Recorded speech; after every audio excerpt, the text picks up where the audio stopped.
ఒక ప్రశాంతమైన గ్రామంలో ఒక ఇంట్లో ఇద్దరు కోడళ్ళు ఉండేవారు. పెద్ద కోడలు భవ్య, చిన్న కోడలు కావ్య. వాళ్ళు ఇద్దరూ మంచివాళ్లే, కానీ చిన్న చిన్న విషయాల్లో మనస్పర్ధలు వచ్చేవి.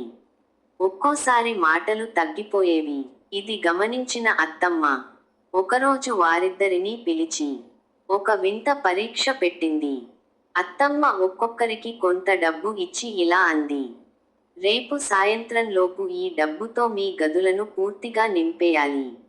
ఎవరైతే గదిని పూర్తిగా నింపుతారో వారికే ఈ ఇంటి బాధ్యతలు అప్పగిస్తాను. ఇద్దరూ షాక్ అయ్యారు. గదిని నింపాలా అని అయోమయంలో పడ్డారు. మొదట ఇద్దరూ వేరువేరుగా ఆలోచించారు. కానీ కొంతసేపటికి ఒకరికొకరు ఎదురయ్యారు.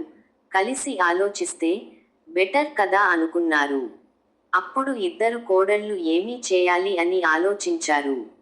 ఇద్దరూ కలిసి మార్కెట్కి వెళ్ళి ఆ డబ్బుతో మంచి సుగంధ దీపాలు, సెంటెడ్ క్యాండిల్స్ మరియు అగరవత్తులు కొన్నారు. గది మధ్యలో ఆ దీపాలను వెలిగించారు. చీకటి లేదు, ఖాళీ లేదు, ప్రతి అంగుళం వెలుగు, సుగంధం.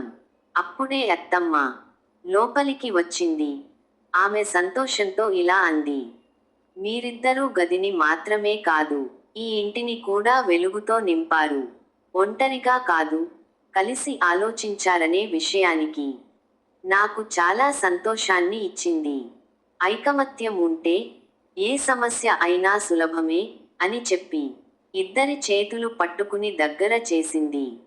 ఆ రోజు నుంచి ఇద్దరు కోడళ్ళు మధ్య దూరం తగ్గింది. ఆ ఇంట్లో ప్రేమ, ఆనందం పెరిగింది. నేను అనే మాట తగ్గిపోయింది. మనము అనే మాట మొదలైంది. ఇద్దరూ కలిసి ఇంటి బాధ్యతలను చేపట్టారు. కానీ బాధ్యతలా కాదు, ప్రేమతో, ఆనందంతో.